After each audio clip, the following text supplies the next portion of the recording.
Hirap ng buhay ng mga babae, kaya kailangan mag-extend tayo ng extra patience and understand. Imagine mo yung magme-bend sila, magpipiko sila, magbubuntis sila ng 9 na buwan, tapos after 9 na buwan, mayroon pa silang mga pangyayari sa katawan nilang pagbabago dahil sa kanilang pagbubuntis. May menopause ka pa. Grabe ang katawan ng isang babae sa sobrang nangyayari sa kanya. Kaya, saludo ako sa kababaihan nyo. Ang dami nangyayari sa inyo. At lahat ng yan may epekto hindi lang sa kanilang physical, kundi sa mental, ha? Yeah, emotional. Yeah. I am so amazed and namimisteryosohan sa katawan ng babae. Kung paano may nabubuhay na tao sa katawan nyo. Kung paano nagkakaroon ng swimming pool dyan na pinapalango yung bat. Paano siya lumalabas na ang laki ng bata, lumalabas siya sa gano'n. Sobra akong na-amaze.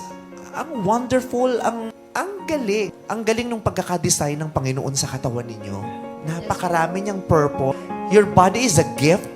At yung gift na yan, nagluluwal ng napakarami pang mga gifts din. Kaya, respect!